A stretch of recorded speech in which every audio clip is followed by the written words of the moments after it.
How often do you listen? You know, to that gut feeling, that strange pull or idea that seems to come from out of the blue? The one that makes you question your purpose, yet sparks your curiosity. The one that disrupts your plans, consumes you. How often do you trust it? Follow it, and let it guide you. On May 29th, 2014, I went to reach for a glass of water and suddenly collapsed in my kitchen, numb, confused, and unable to move. In that moment, I completely surrendered to my plan and what I thought I should be doing, knowing that something greater was clearly trying to get my attention.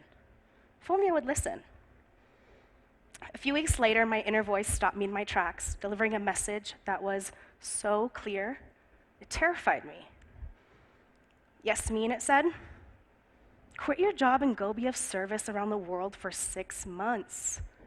You will start in Vietnam, Cambodia, and India. You will leave in November.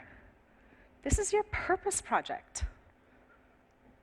I tried to ignore it, but the thoughts started to consume me until I knew I had to just close my eyes and jump. The thing about jumping is when you jump, people notice.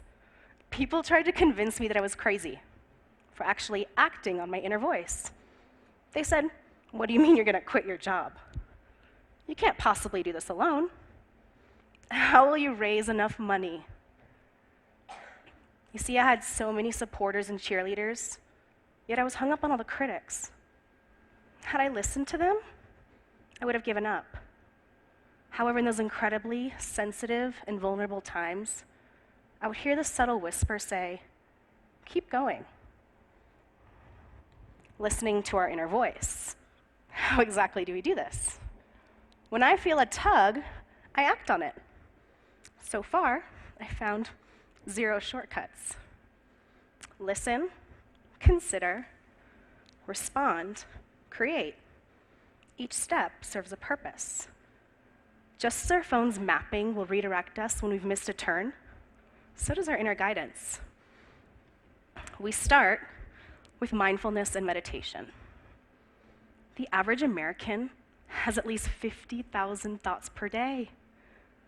Crazy, right? What's frightening is that the majority of these thoughts are focused on past worries or future anxieties, but seldom in this very moment, which is the only place we have the power to change. Our minds are filled with nonstop chatter that often drowns out that vital inner voice. I spend at least 20 minutes every day disconnecting and listening in solitude, which makes me aware of the noise and its relentless pace. The first time we were able to stand up together and his legs didn't collapse from underneath him was a special moment for me. Their existence was a hand-to-mouth struggle, and the look on their faces when they watched their water go clear. I didn't know when she would take her last breath, but knowing that she was showered with love and affection made me feel a sense of purpose.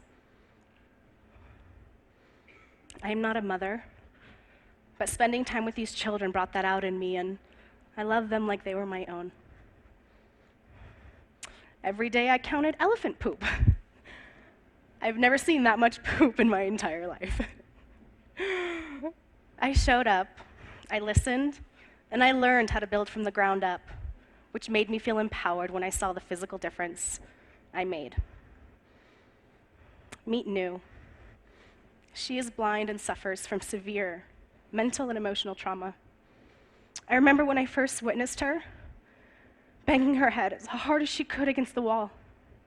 She would take her thumbs and she would press them deep into her eye sockets to stimulate the optical nerve so she would see stars, calming her down. I watched in sheer panic, clueless at what to do.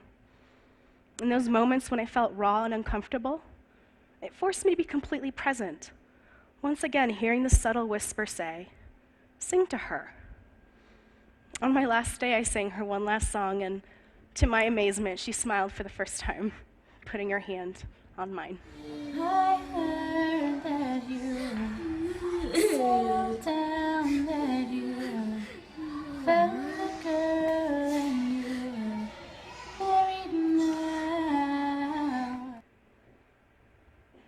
Nu was my greatest teacher. She tested me to see if I would persevere and keep believing in her, in the power of love, in affection, and in our voices, even when she showed me no sign or response. You see, the real magic is in the marination. Can you hear it? With patience and silence, I can hear the whisper. Though I am virtually connected, at times I am deaf to my inner voice.